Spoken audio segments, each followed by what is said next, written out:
Hello, my name is Aaliyah Boggs. This is my driver's license. Try and focus it. I, Aaliyah Boggs, understand that this video is to be of myself on camera completing a speech. A voiceover without my face on camera is not acceptable. I am now aware how to upload the video I create to YouTube.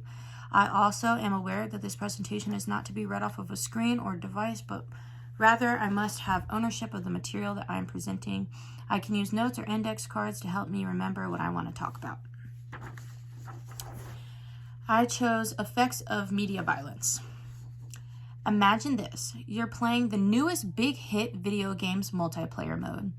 You have the best ACR with scope, extra magazine, grips, and a perk that hardens your shot to kill your enemies easier. Someone comes zooming around the corner, dust is flying everywhere, and you hear frag out. Your player jumps over to the nearest corner and peeks from behind the shipment container looking for your target. You see your enemy and shoot the opponent, declaring your own personal victory. You'll walk up to the enemy's body that you just killed in your game and reload your weapon with their leftover magazine. In this game, you'll get many different options. Many maps, including one that has school buses, guns where you can add a plethora of attachments, unlimited options for gaming techniques, and as many enemies as you can get your hands on. This is just one of the examples of the games that the children in our society engage in. Today, most of our youth is so wrapped up in media, whether it be video games, phones, tablets, televisions, etc. Barthel and Barthel 2021. Kids are seeing violence on many different media platforms. A research study done by Gentili and Walsh in 2002 told us that teens 13 to 18 years of age are exposed to approximately 9 hours of recreational media per day. Barthel and Barthel 2021.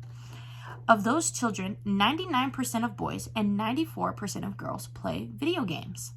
89% of these video games that are played by boys and girls have violence of some kind. Barthel and Barthel 2021. With 89% of these video games being violent, researchers have hypothesized that these interactive games can cause aggression and desensitize children to violent crimes.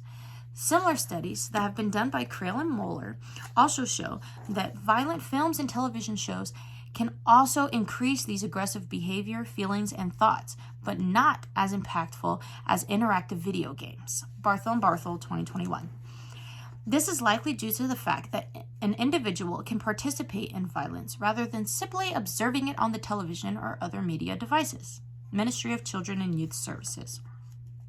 Children tend to be more susceptible to aggressive behavior from violent media because they're still developing their cognitive thinking during these early years. This observational learning desensitizes these stored violent crimes and aggressive material into their thought processing. Long-term effects that children may have are that they believe that the world is a place of violent behavior and that aggression is normal and acceptable. Ministry of Children and Youth Services.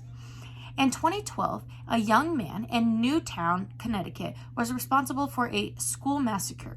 Barthel and Barthel 2021. This young man apparently spent hours glued to video games.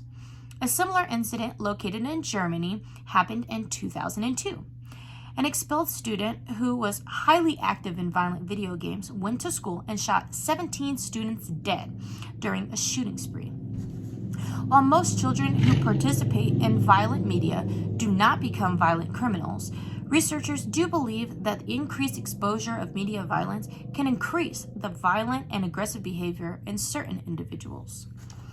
Earlier in my speech, I brought up this awesome video game with school buses located in the map where you can hide behind them waiting for your enemy. This ties into contagion effect.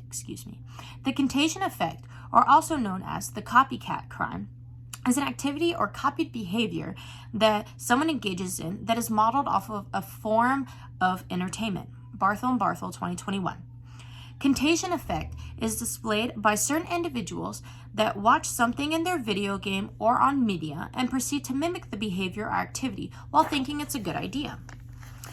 Some of our youth play these violent video games and begin to formulate these ideas on how they can tie these games into their everyday life. Take the school bus map, for instance. A child plays this map every day with players online, and they kill the bad guys. This child is an introvert who's being bullied at school and has very little friends. They decide that they can mimic this map and input it into their life because of their bully being a bad guy. Now this child somehow gets their hands on a weapon and goes to school, where they wait in the bus ramp area, and what later happens is saddening.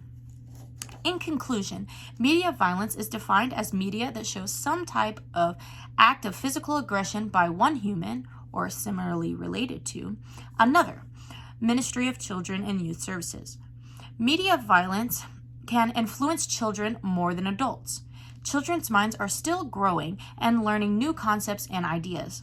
Media violence can teach them that the world is a cold place and can desensitize their sensitivity to violent and aggressive crimes. Growing concerns towards violent media are not directed at one type of media, but all media that has violence that people watch. Ministry and Children and Youth Services. Although research has shown that video games can be more of a danger to the growing mind because of the capability that they have to their players that engage in the violent media being played instead of just observing it. Thank you.